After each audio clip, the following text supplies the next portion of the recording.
Siku chache zilizopita kulikuwa na taarifa ya kupotea kwa mfanyabiashara wa madini Abdullahi Msa maarufu kama Banjo, mkazi wa Sanawari mkoani Arusha, ambapo mwili wake umepatikana siku ya jana katika eneo la Bereko wilayani Kondoa mkoani Dodoma.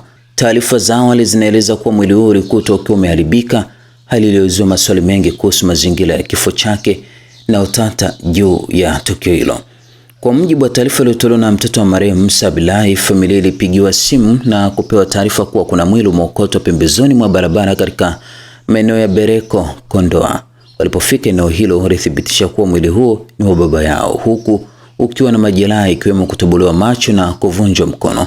Msa akizungumza siku ya jana alisema baba yake aliondoka nyumbani kuelekea mazoezini katika eneo la jengo la Ngolongolo, lakini baadaye kulikuwa na taarifa kuwa alichukuliwa na watu wasiojulikana. Kufuatia tukio hilo la kusikitisha, kada wa chama cha demokrasia na maendeleo Chadema Godbless Lema alisema kwamba Banjo hakuwa rafiki yangu wa karibu, nilimjua tu wakati wa kampeni za CCM mwaka 2010, lakini jinsi alivyouawa kunanileta karibu naye kwa huruma na hofu, nikijiuliza ni nani mwingine mwana Arusha au Mtanzania atakayefuata baada ya ujasiri wa aina hii ya mauaji. Ni wazi kwamba kumjua nani aliyefanya kitendo hiki sio kazi ngumu, na bajeti ya uchunguzi wa tukio hili haihitaji kuzidi shilingi milioni 1.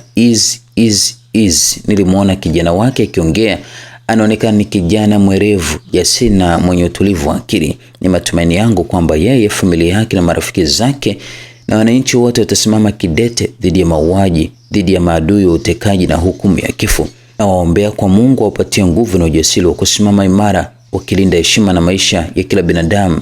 Na sasa Banjo aliendelea na kusema kwamba Banjo ameuawa. Kukumbuka sana ulikuwa mstari wa mbele sana katika kumsaidia Batrida Burhan kushinda uchaguzi Arusha 2010. Mstari wa mbele sana. Tumefika pabaya, maisha ya mwanadamu yamekuwa na thamani ndogo kuliko maisha ya panya. Tumezoea ukatili na mauaji kama sehemu ya maisha.